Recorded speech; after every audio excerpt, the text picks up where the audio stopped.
Assalamualaikum dan salam sejahtera. Uh, ini berita baru. Baru sekejap tadi Abang Topin dapat panggilan dari beberapa kawan-kawan dan juga beberapa pertanyaan yang dikemuka oleh kawan-kawan. Dia masing-masing panik, masing-masing terkejut dan juga masing-masing tertanya-tanya apakah itu sekatan perjalanan dan apakah beza sekatan perjalanan dengan lockdown, atau kita panggil, kalau dulu kita panggil istilah dia dalam bahasa Melayunya dulu, lockdown ni lebih darurat lah. Maknanya kita kawal setempat. Yang sekatan perjalanan ni sebenarnya kita pernah buat dulu, satu masa dulu. Maknanya sekatan perjalanan ialah kita kontrol orang-orang, mana pergerakan orang daripada satu kawasan ke satu kawasan. Pada zaman komunis dulu, kita pernah darurat dulu, kita pernah buat untuk yang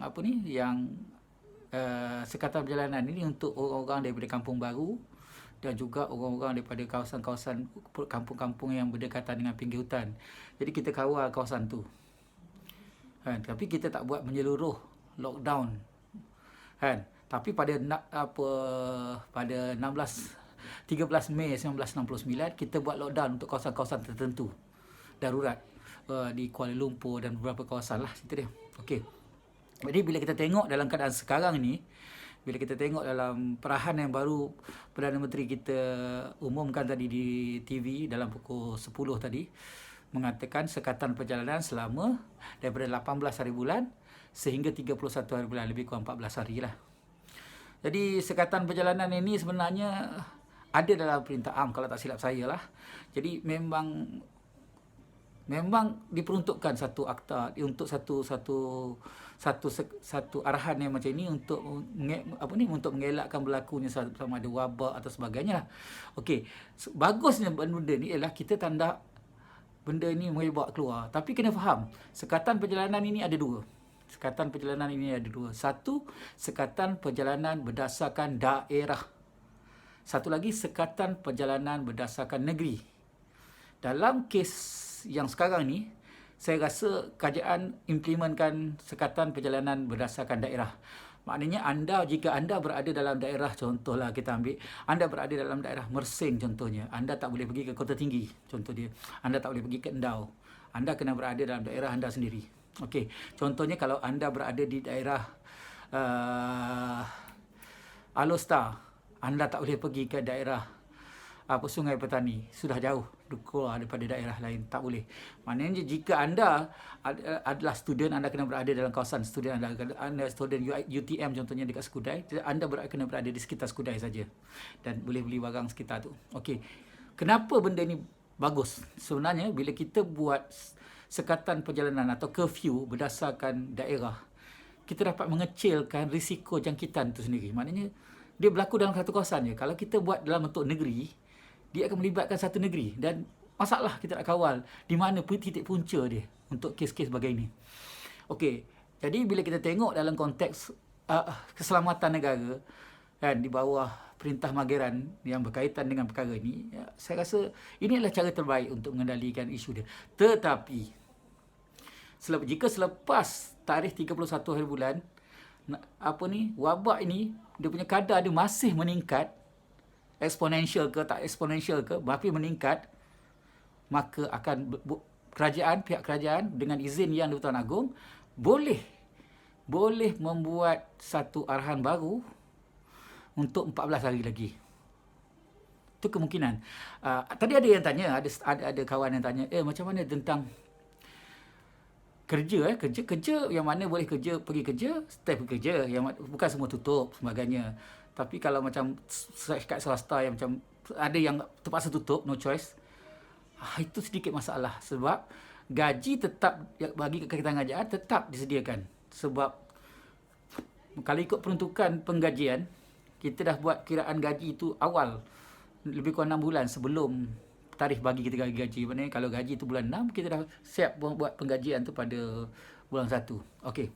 Tapi dalam swasta itu satu isu juga. Sebab jika pada masa dulu kita pernah buat, mana-mana syarikat yang terkesan dengan sekatan macam ni kita bagi bantuan. Tapi kalau dalam keadaan sekarang ni, kalau kerajaan nak bagi bantuan, tak tahu, tak nampak lah sebenarnya. Tak nampak dari segi macam mana. Dan juga syarikat pun mungkin akan menghadapi masalah kewangan, kecairan dana dan sebagainya. Itu satu masalah lah. Sebenarnya ada syarikat yang terpaksa tutup. Terpaksa lockdown juga. Apa ni, kita bukan lockdown, terpaksa hentikan operasi. Sungguh pasar raya sebagainya. Bukan pasar raya, maksud saya pasar raya yang ada pasar raya makanan buka, pasar raya yang jual baju sebagainya mungkin tutup lah. Ada banyak yang terpaksa dikurangkan, cerita dia. Ingat, penerbangan stop, cerita dia. Bus express saya rasa tak boleh sebab dia keluar, sebab kalau sepemahaman saya, kalau based on sekatan perjalanan yang based on macam ni, dia tidak ada pergerakan antara daerah atau negeri. Jadi bas tu mungkin susah lah saya rasa. Saya rasa mungkin ada berlaku roadblock di setiap tempat-tempat utama lah, cerita dia. Mungkin dengan bantuan Angkatan Tentera Malaysia lah. Berdasarkan knowledge yang saya ada, kalau ikutkan peruntukan yang ada, memang Angkatan Tentera Malaysia terpaksa bekerjasama dengan PDRM untuk mengendalikan sekatan perjalanan ini di pintu-pintu utama. Tak kisahlah daerah ke contohlah macam dekat kawasan-kawasan yang tertentu lah. Jadi cerita dia, don't panic, jangan buat panic buying, sebab bekalan makanan, bekalan barang-barang di kedai dan pasar raya tetap ada. Kita jangan jadi macam negara lain, panic gila-gilanya, tak. Jangan buat kerja panik, jangan risau. Sebab lagi awal, macam saya cakap awal lagi dah, kita sepatutnya buat self quarantine. Awal lagi saya dah kata self quarantine, tapi tak ada siapa nak ambil pot. Dan sekarang ni terpaksa buat self quarantine lah. No choice. Kalau kita tak boleh buat benda ni, dia akan risiko tambah lagi, cerita dia. Sepatutnya bila anda dah tahu dah anda sakit, janganlah pergi ke rumah kenduri lah, pergi yang sana lah, pergi sini lah. Saya pun tak faham kenapa mereka yang tabligh itu hari, sorry to say, bukan tak suka kat tabligh, tak ada kena-mengena. Tapi bila kes coronavirus ni berlaku, sepatutnya mereka cancelkan dulu, tangguhkan dulu perhimpunan tabligh tu, ijma' tu, tak payah buat dulu. Sebab dia jadi macam ni lah sekarang ni. Bukan nak kata tak salah tu, bukan dia orang kena dekat situ ke, mungkin bukan dekat situ, mungkin dekat stesen minyak, mungkin dekat mana-mana, tapi bila dia dah berhubung, dia akan boleh buat juga. Jadi itu yang kita nak elakkan sebenarnya. Tapi benda dah berlaku, kita jalan aja lah, hadap sajalah, cerita dia. Cuma macam saya cakap, tolong jangan panik. Sebagai warga Malaysia yang berotak, jangan panik. Okey, curfew ni sebenarnya, nationwide travel curfew ni sebenarnya simple je, tak macam negara lain. Macam yang negara lain siap lockdown lagi, lock out lah sebagainya. Kita jangan sampai lockdown kita teruk, tak langsung teruk. Kadang-kadang ni kita masih boleh bergerak, cuma bergerak dalam daerah kita sajalah. Setakat kau nak pergi kedai kopi, beli itu, mungkin kedai kopi buka lah, tak pastilah, tapi susah nak cakap. Sebab kalau nak compare dengan pengalaman kita yang pernah kita buat dulu pada awal-awal merdeka dulu dengan sekarang, I think jauh different lah, totally different lah. Jadi senario tu tak sama. Tapi kita pernah buat benda ni. Jadi dalam senario sekarang ni, kalau nak katalah kedai makan susah nak cakap lah. Kalau ikut arahan dalam yang apa yang saya tengok dalam TV tadi, dia kata semua tutup, tapi takkan tutup ke semua. Mungkin ada yang buka lah, tak ada kata semua tutup, cerita dia. Kalau tutup semua, matilah semua orang, cerita dia. Tapi yalah, mungkin kalau tanya saya, elakkan pergi kedai makan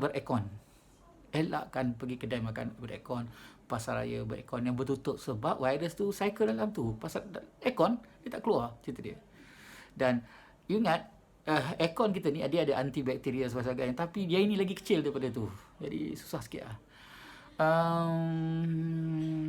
Pasar basah buka.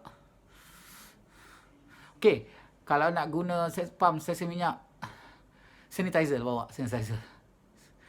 Macam saya, tempat yang saya selalu tu, budak tu sendiri yang budak pump, yang selalu pumpkan minyak saya kan. Jadi saya tak usik pump minyak tu, cerita dia. Cuma saya berurusan dengan kad lah dekat stesen minyak kan.